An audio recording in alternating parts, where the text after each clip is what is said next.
Dúfam, že nemáš vážny vzťah a priateľa, čo vraždí.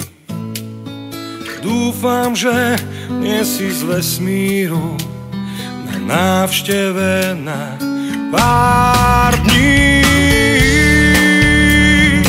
Slovenská skupina Desmod mala 20. mája v Košiciach koncert. Televízii Lúčik a školskému časopisu Lučiny sa podarilo získať exkluzívny rozhovor. Dnešný koncert odlišuje od ostatných. Tým, že tu budú úplne iní ľudia. Tak skúšame nový program, uvidíme. Dali sme také nejaké piesne, ktoré sme ešte nehrali, spravili sme si takú zmesku z piesní, ktoré nezaraďujeme bežne, takže uvidíme, ako to zapôsobí na ľudí. No.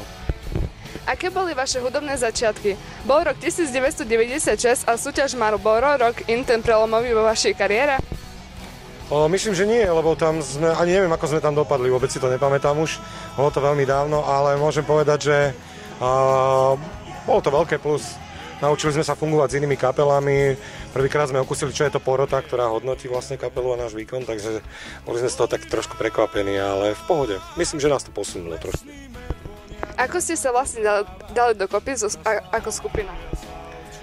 My sme vlastne boli od detstva spolu, od základnej školy a sme si povedali, že raz určite budeme fungovať ako muzikanti a vtedy sme si povedali, že dáme dokopy kapelu, tak sme fungovali v rôznych formáciách a nakoniec sme sa stretli v tejto jednej kapele, ktorú založili úplne iní ľudia, ale už s nami nehrajú. Pamätáte sa, ako vznikol váš prvý album? Prvý album?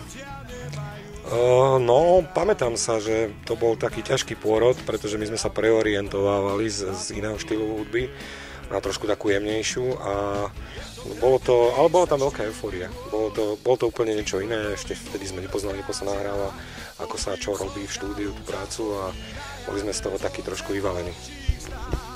Ktorý z vašich, ak sa nemýlim, 13 albumov pokladáte vy sám za najlepší? No, to nepovie podľa mňa žiadny muzikant, že ktorý je najlepší. Na každom sú obľúbené piesne, takže neviem. Ale vždy to býva ten posledný asi.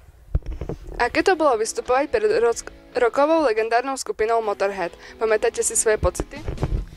S Motorheadom sme hrali na Kurinci pri Rimavskej Sobote a pamätám si, my keď sme hrali, tak nebohý Lemmy stál za nami, pozrel sa na nás celý v bielom, ešte aj biele kozačky mal obuté a musím povedať, že no, to bola taká triažka v kolenách.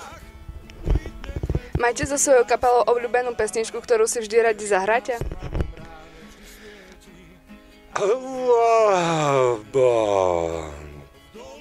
Myslím, že ani nie. Každú pieseň, ktorú hráme, tak sa snažíme, aby dopadla čo najlepšie. Kedy ste v sebe objavili hudobný talent? Podľa mňa ešte ho stále objavujem. Neviem, ešte ho hľadám, no. Takže človek sa vyvíja vlastne celý život, aj teraz chodí zo školy. Takže... Ako vznikla vaša prezývka Kuli? To bolo dávno, ešte na základnej škole, bol som štvrták, neviem koľko som mal rokov, ale my sme mali také dve bandy, Kasalovci, Suzikovci a tam to vzniklo vlastne, tam je to tí chalani z našej bandy dali. Radi koncertujete na východe Slovenska? Je to niečo iné, ako keď vystupujete na strednom či západnom Slovensku? Ja myslím, že ľudia na Slovensku sú, nechcem povedať, že rovnakí, tu sú skôr takí uvoľnenejší ľudia, by som povedal, že tu je to také spontánnejšie.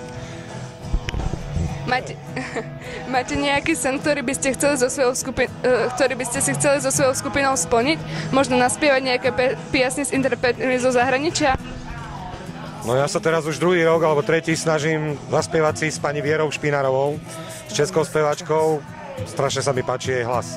Tak to je môj taký momentálny sen. Máte okrem hudby nejaké iné hobby?